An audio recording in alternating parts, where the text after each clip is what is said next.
Welcome to the second Thursday Herbalism Circle with the Tea Mage, that's me, on Soul Circle Thursdays. So it looks like I've given people about 5 minutes to hop on to the live Zoom circle, but I don't know that anyone's going to jump on. I need to go ahead and get started on my recording because now that I have the free Zoom account, I only get 40 minutes in my calls. So I need to go ahead and get started with the recording so you'll be able to watch the replay of this exciting topic today. We have immunity herbs,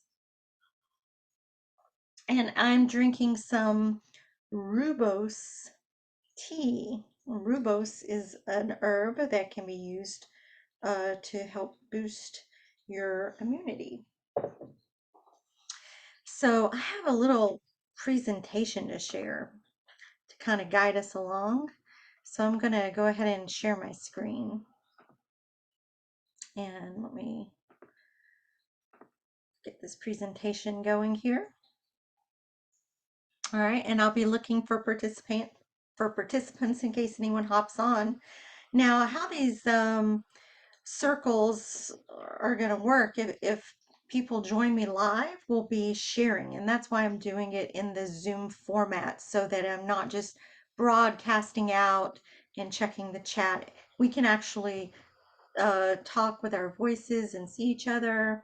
If you choose to turn on your camera, I can see you, and we can share, not just me talking, but you can talk too and share about what you're bringing to the circle. So maybe you bring a cup of your immunity blend and you bring some herbs to the circle to share about what you kind of herbs you like to work with.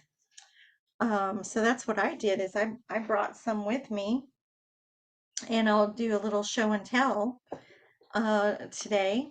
So here's what we have on the agenda. Let me move this out of the way.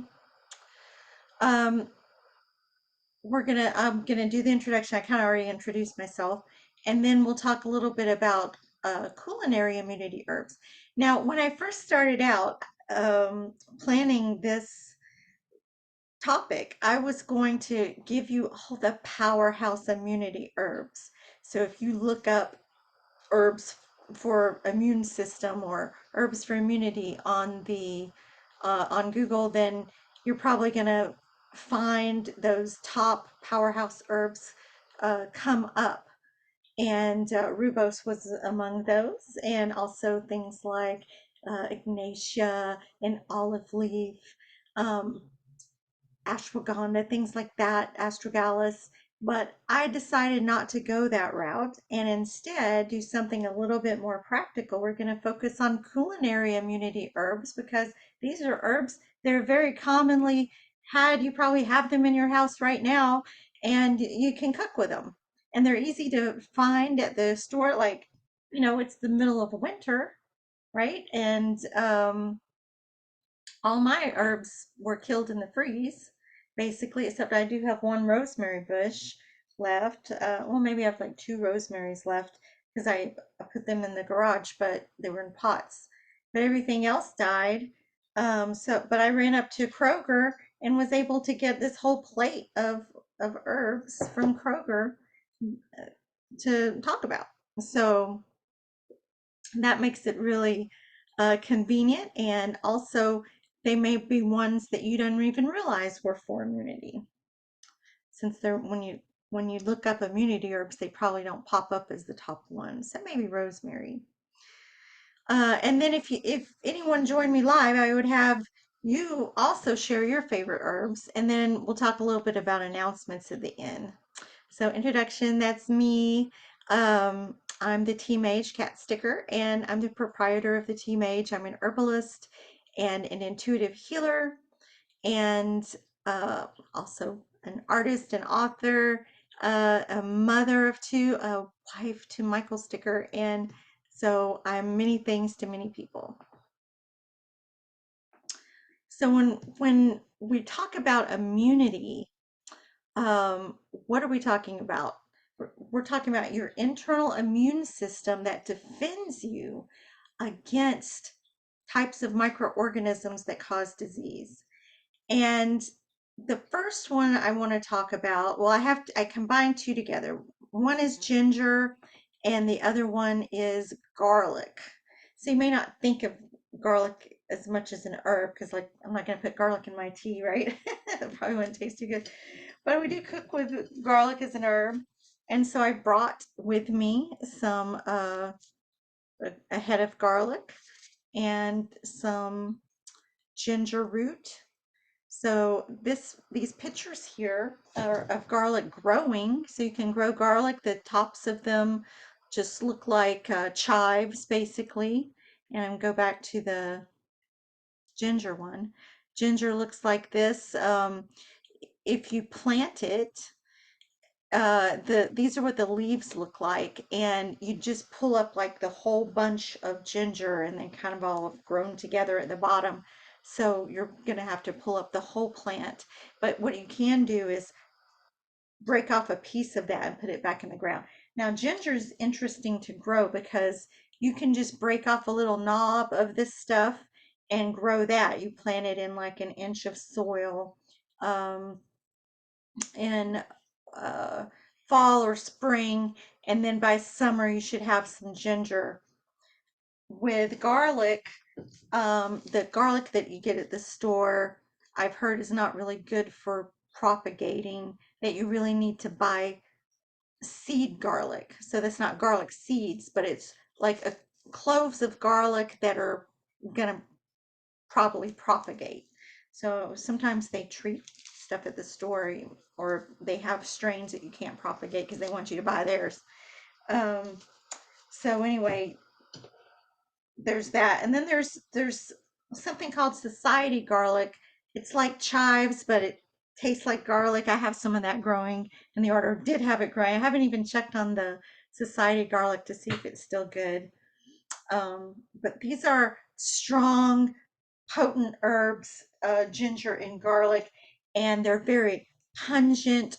They have a bite to them, like a spiciness, and they also have a lot of um, antibacterial, antiviral type of benefits for them.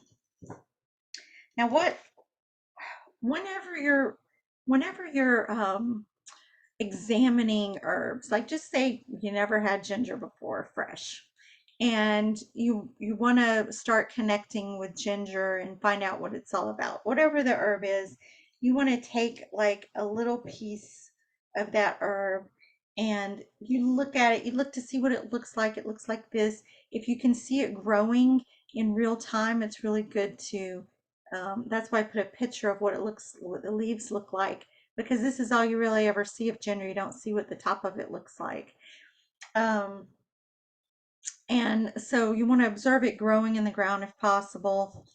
You want to understand kind of the look and feel of the plant. You want to start smelling it, maybe crushing some up, getting a little piece of that off, tasting it.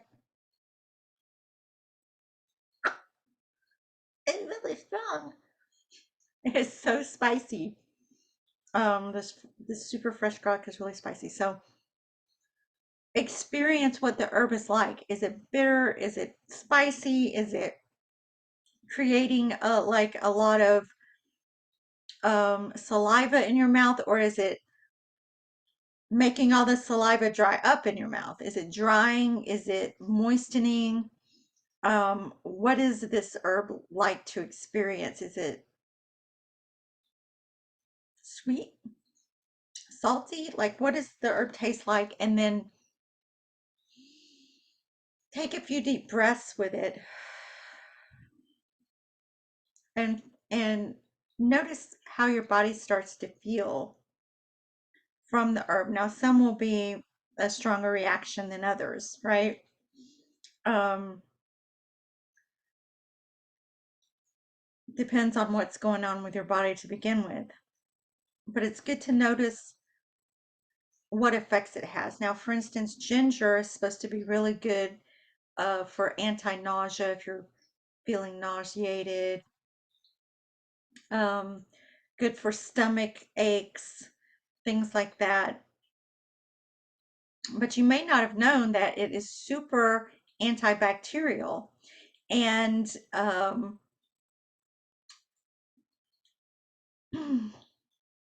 I'm sorry, it's so spicy. Let me just take a little drink of tea. Oh. It can be also used for treatment of cardiovascular diseases, hypertension, diabetes. Most herbs have multiple applications, right? So this is one that has many, many, many health benefits. Also garlic. And now the reason I combine them together on this one slide is that in the medical journal articles that I read about it, they were both used in trials to test the immunity properties of these herbs, and they were both about equal. Um, One thing that it mentioned was it's best to use both ginger and garlic raw in your recipes for the maximum anti microbial effect. So, sure, you can cook with it and it's still going to be contribute to good health effects. But just like, when you cook vegetables, sometimes they lose some of their vitamins, they start going out. The same, I guess, with ginger and garlic, they start to lose some of those beneficial properties as you add temperature to it. So if you can, use it in a dressing, use it as a rub, use it as the raw form of it, that can be more effective if you're trying to make something that is for immunity. And one thing you can mix it with, and what's really popular to mix ginger with anyway, not so sure about garlic, is honey.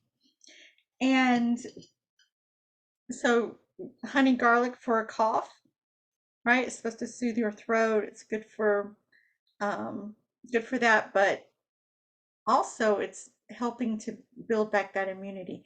Now, one thing to know about immune herbs is that once you're already sick, I mean, you can't expect the the herbs to just cure what's the cold, but they're more for preventative care to help build up that immunity so that you don't get sick to begin with.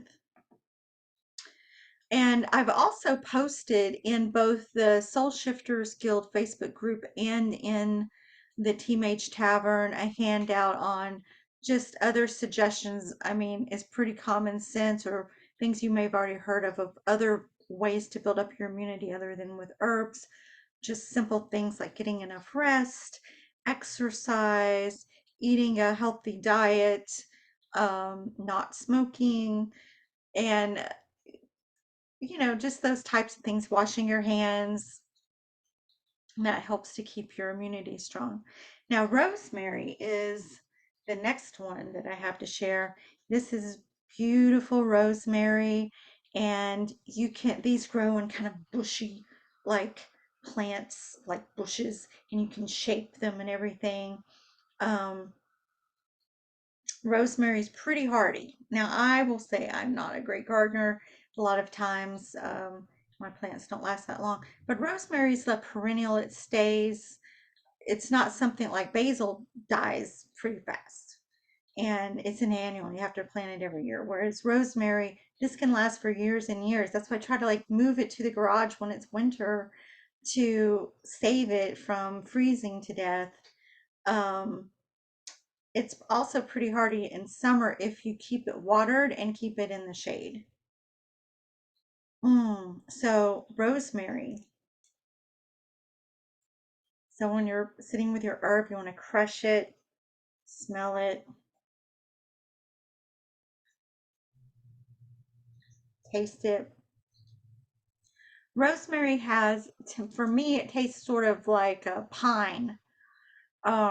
not exactly like pine, but it reminds me of pine.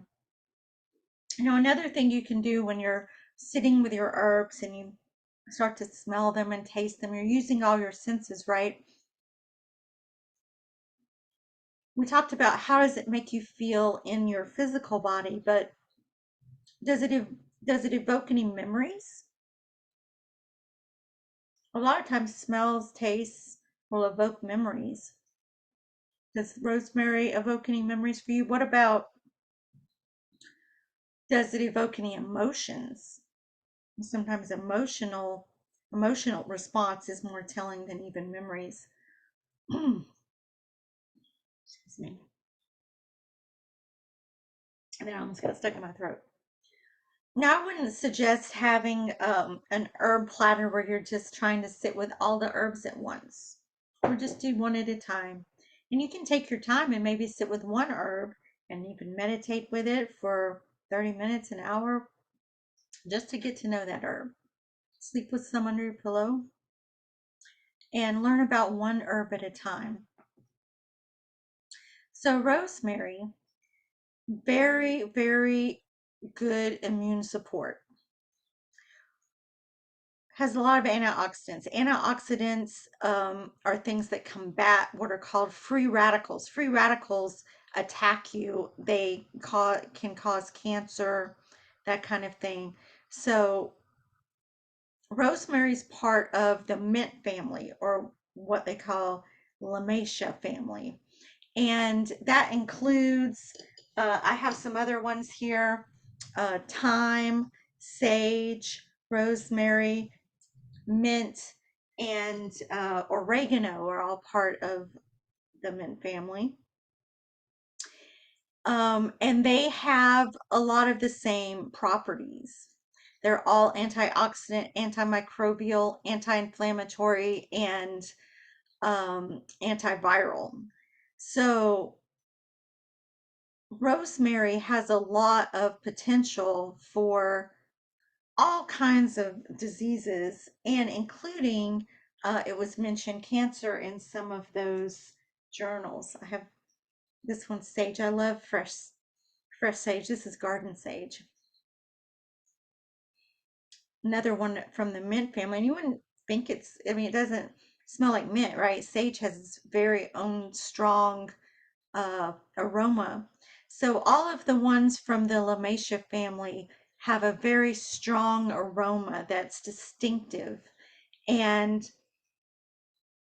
very good for use in culinary arts, because they not only have a scent, but they have a flavor.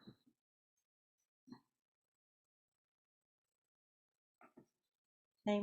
The next one, and I'm sorry, I don't have a fresh basil here. I couldn't find one. Basil is very delicate, but there are many varieties of basil. I think there's like 30 something varieties of basil. There's like sweet basil, fancy basil, holy basil, and all the basils basically are very good for you. They do have vitamins. You can add them to your salads, or they're really good fresh in salads. You can make little appetizers out of them, like a basil tomato and a little slice of mozzarella cheese. That's a real popular appetizer you'll see in restaurants. um, Not spicy or anything. It contains several vitamins like A, C, E, and K, minerals, and it has all of those same properties: anti-inflammatory, antioxidant. It's an immune booster, and did you know it's a pain reducer? So this is really a strong adaptogen to help you respond to stress and fight disease. And so what do we do when we combine these are, oh, I think I have one more, oregano. And apologies, I don't have oregano here either. I thought this was oregano when I saw it in the case, but it turned out it was thyme. And thyme's good too, but oregano was the one I chose because I know how strong oregano can be.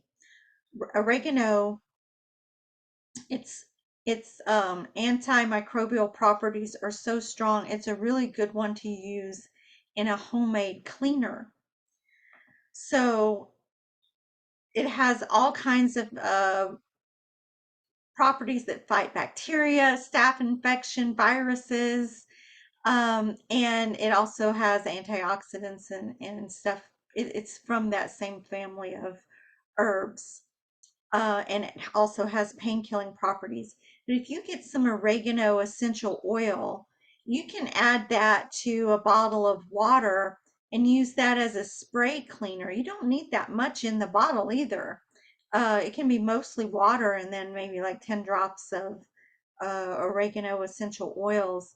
And you've got you a spray cleaner going that's really doesn't have any toxic properties like a lot of the cleaners that you buy from the store that are solvents. And this will clean you right up, clean up your counters and so forth.